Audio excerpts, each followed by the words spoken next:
ભારત રત્ન અટલ બિહારી વાજપેયીના જન્મદિવસ નિમિત્તે ગાંધીનગર ખાતે રાજ્યકક્ષાના સુશાસન દિવસની ઉજવણી કરવામાં આવી। ગાંધીનગર ખાતે મુખ્યમંત્રી ભૂપેન્દ્ર પટેલની અધ્યક્ષતામાં સુશાસન દિવસની ઉજવણી કરવામાં આવી, જેમાં મંત્રીમંડળના સભ્યો અને ઉચ્ચ અધિકારીઓ ઉપસ્થિત રહ્યા હતા। કાર્યક્રમમાં મુખ્યમંત્રીએ માર્મિક ટકોર કરતા કહ્યું કે સુશાસન માત્ર એક દિવસ માટે નથી, પરંતુ સમગ્ર વર્ષ દરમિયાન પ્રજાની સુખાકારી માટે કામ કરવું જોઈએ। યોજનાઓ નાનામાં નાના માણસને, છેવાડાના માણસને કેવી રીતે પહોંચાડી શકાય અને સરકારી યોજનામાં પણ કોણ છે મધ્યમાં, તો કે સામાન્ય માણસ, નાનો માણસ, એને મધ્યમાં રાખી આ જેટલા નિર્ણયો લીધા ને એ અહીંયા બેઠેલા લોકોને બી યાદ નહીં રહે એટલા બધા નિર્ણયો એક દિવસની અંદર લીધા। આ જ ગુજરાત સરકારની ઓળખ છે। કાર્યક્રમમાં મુખ્યમંત્રીએ અધિકારીઓને ફાઇલોના નિકાલમાં વિલંબ ન કરવા માટે સૂચના આપી, જો કે તેનો કેટલો અમલ થાય છે તે આગામી દિવસોમાં જોવાનું રહ્યું। સુરતના સાંસદ મુકેશ દલાલે જિલ્લા કલેક્ટરને પત્ર લખીને સુરતની એસઆઈઆરની કામગીરી દરમિયાન સામે આવેલી ચોંકાવનારી વિગતો પર ધ્યાન દોર્યું છે। આ પત્રમાં સોશિયલ મીડિયા અહેવાલોનો હવાલો આપીને સાંસદે શંકા વ્યક્ત કરી છે કે સુરતના કેટલાક વિસ્તારોમાં મોટા પાયે મતદારો ગાયબ થયા છે, અનેક ઘરોમાં તાળા લટકતા જોવા મળી રહ્યા છે, જે જોઈને સાંસદે સવાલ ઉઠાવ્યો છે કે જો આ મતદારો સાચા અને નિર્દોષ હોય તો તપાસના ડરથી ભાગ્યા કેમ? આટલી મોટી સંખ્યામાં લોકોનું અચાનક અદૃશ્ય થઈ જવું એ સુરતની શાંતિ અને સલામતી માટે મોટું જોખમ હોઈ શકે છે। મુકેશ દલાલે માંગ કરી છે કે તંત્ર આ મામલે ઊંડી તપાસ કરે અને ગાયબ થયેલા લોકોને શોધી કાઢે। વધુમાં તેમણે આવા લોકોના ગુનાહિત ઇતિહાસની પણ તપાસ કરવાની હિમાયત કરી છે। સાંસદના પત્રથી હાલ સુરક્ષા એજન્સીઓ સતર્ક થઈ છે। આગામી સમયમાં અહીંયા વિસ્તારોમાં સઘન સર્વેક્ષણ થાય તેવી પૂરેપૂરી શક્યતાઓ છે। અમદાવાદ મહાનગરપાલિકા લોકોના ઉપયોગ માટે વ્યવસ્થાઓ તો ઊભી કરે છે, પરંતુ તેની યોગ્ય જાળવણી અને ઉદ્ઘાટન કરવામાં નિષ્ફળ નીવડી છે। અમદાવાદના વટવા વિસ્તારમાં 4 માળિયા નજીક ગાર્ડન 1 વર્ષથી બનીને તૈયાર છે, પરંતુ તેનું ઉદ્ઘાટન કરાયું નથી, જેથી આ ગાર્ડન નજીકની સોસાયટીઓના રહીશો માટે માથાના દુખાવા સમાન સાબિત થઈ રહ્યું છે।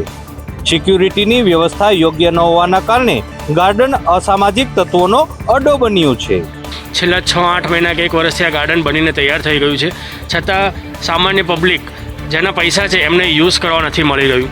બીજી વસ્તુ છે કે આ ગાર્ડન જે છે એમાં લાઇટો હોતી નથી રાત્રે, સિક્યુરિટી ગાર્ડ હોતા નથી રાતે, જેથી કરીને અસામાજિક તત્વો જે છે એ અહીંયા આવીને પોતાનો અડ્ડો બનાવે છે।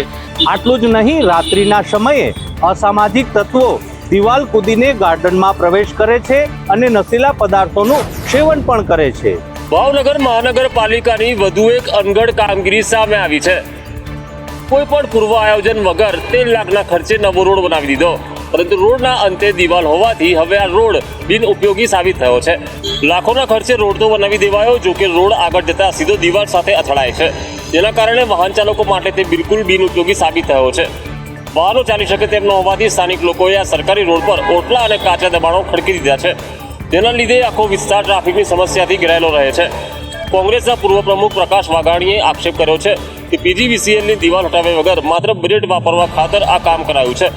બીજી તરફ રોડ વિભાગના અધિકારી હિતેશ ચૌધરીએ બચાવ કરતા જણાવ્યું કે 250 મીટરનો ટાર્ગેટ પૂરો કર્યો છે, પણ દિવાલ અંગે તેમને કોઈ જાણકારી નથી। તંત્રના અંધેર વહીવટને કારણે જનતાના ટેક્સના 13 લાખ રૂપિયા પાણીમાં ગયા છે।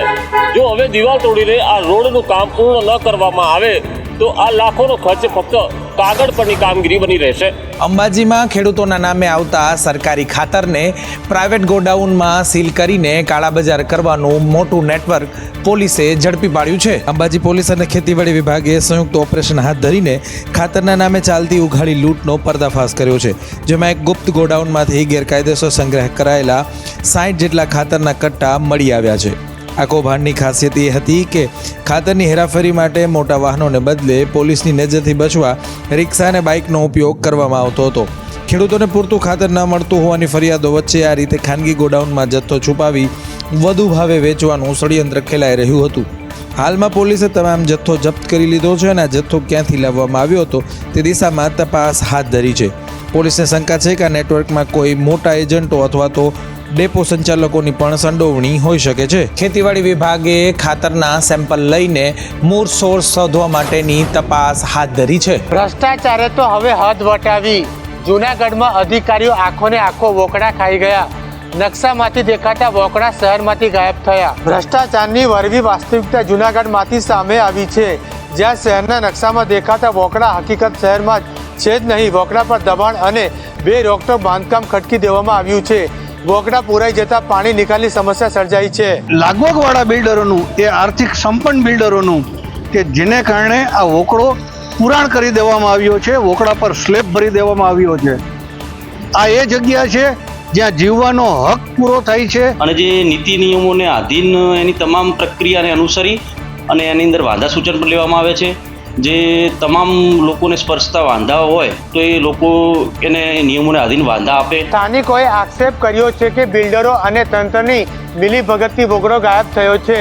જોકે ટાઉન પ્લાનરે પોતાનો બચાવ કર્યો છે. રાજકોટમાં બોગસ બિલિંગ કૌભાંડમાં મોટી કાર્યવાહી કરવામાં આવી, જેના અનુસંધાને 3 આરોપીઓની ધરપકડ કરવામાં આવી છે. રાજકોટમાં જીએસટી બોગસ બિલ કૌભાંડને લઈ જીએસટી વિભાગે તપાસ હાથ ધરી હતી. તેમાં મોટા ખુલાસા થયા છે. 400 કરોડથી વધુના બોગસ બિલિંગ કૌભાંડ મામલે કાર્યવાહી કરવામાં આવી છે. જીએસટી વિભાગની તપાસમાં મોટા ગોટાળા બહાર આવ્યા છે. આ કૌભાંડમાં 3 આરોપીઓની ધરપકડ કરવામાં આવી છે. જીલ ઠક્કર, અજય માલિયા અને વિશાલ ઉર્ફે સાગર નામના આરોપી ઝડપાયા છે. મળતી વિગતો પ્રમાણે 3 આરોપીઓએ મળીને લોખંડના સળિયા અને સિમેન્ટના 400 કરોડના બોગસ બિલ બનાવ્યા હતા. આરોપીઓએ 40 કરોડની આઈટીસી મેળવી આ મસમોટું કૌભાંડ આચર્યું હતું. રાજકોટમાં અત્યાર સુધીનું સૌથી મોટું બોગસ બિલિંગ કૌભાંડ ઝડપાયું હતું, જેમાં દાખલારૂપ કાર્યવાહી કરવામાં આવી છે. સુરતમાં ફૂડ શાખાની કાર્યવાહી હજુ પણ યથાવત જોવા મળી રહી છે. વધારે 2 ડેરીમાંથી લીધેલા ચીઝ અને પનીરના નમૂના ફેલ નીકળ્યા છે. સુરતવાસીઓને હવે પનીર અને ચીઝ આરોગતા પહેલા વિચાર કરવો પડશે કે તે નકલી છે કે અસલી, કારણ કે ફરી એકવાર ફૂડ શાખાએ લીધેલા નમૂના ફેલ ગયા છે. ડેરી ધારકને પૂછતા યોગ્ય જવાબ પણ ન આપી અને એવું કહ્યું કે મારા પનીરની ક્યારેય રાવ નથી આવી. પનીર કા ફેલા પનીર તો કોઈ है जो भी कोई. हाँ कहाँ से लाते हो? ये एड्रेस आपको दे दिया मैं. बोलो बोलो. ये उधना से आता है. उधना से. कितने टाइम से आप करते हो? 2-3 साल हो गया मेरे. 2-3 साल से. नहीं पनीर तो सर आज तक कभी कंप्लेन नहीं आया हमारा. मेरा पनीर कभी कंप्लेन नहीं आया. लेकिन चेकिंग करके तक कंप्लेन आया. हाँ एसएलसी वाले ने बताया कि ये सेफ नहीं है. पनीर का कोई सैंपल नहीं, कहने का मतलब जो पनीर भर के गए वही पनीर है. ફૂડ શાખાની સતત કામગીરી વચ્ચે પણ સુરતના અનેક વિસ્તારોમાં અખાદ્ય વસ્તુઓનું વેચાણ ધૂમ. મોરબીમાં બાળકોને સ્કૂલે લઈને જતી 2 બસો વચ્ચે અકસ્માત સર્જાયો, જેના સીસીટીવી પણ સામે આવ્યા છે. સદનસીબે જાનહાની ટળી છે. મોરબી શહેરમાં આજે સવારના સમયે વિદ્યાર્થીઓના જીવ જોખમમાં મુકાય તેવી ઘટના સામે આવી છે. શહેરના માર્ગો પરથી પસાર થઈ રહેલી 2 ખાનગી સ્કૂલ બસ વચ્ચે જોરદાર ટક્કર થઈ હતી. આ સમગ્ર અકસ્માતની ઘટના નજીકના સીસીટીવી કેમેરામાં કેદ થઈ છે, જેમાં જોઈ શકાય છે કે એક બસ રસ્તા પર ઊભી હતી અથવા તો ધીમી ગતિએ જતી હતી, ત્યારે પાછળથી પૂર ઝડપે આવતી અન્ય એક સ્કૂલ બસે તેને જોરદાર ટક્કર મારી હતી. આ ઘટનાને પગલે આસપાસના લોકો તાત્કાલિક મદદ માટે દોડી આવ્યા હતા. અચાનક થયેલા ધડાકાના કારણે બસમાં બેઠેલા બાળકો ગભરાઈ ગયા હતા. સદનસીબે અકસ્માતની ઘટનામાં કોઈ મોટી જાનહાનિના સમાચાર નથી, પરંતુ બસના પાછળના ભાગે નુકસાન પહોંચ્યું છે. સ્કૂલ બસના અકસ્માતના બનાવને લઈને વિદ્યાર્થીઓની સુરક્ષા અને ગતિ મર્યાદાને લઈને સવાલો ઊભા થયા છે.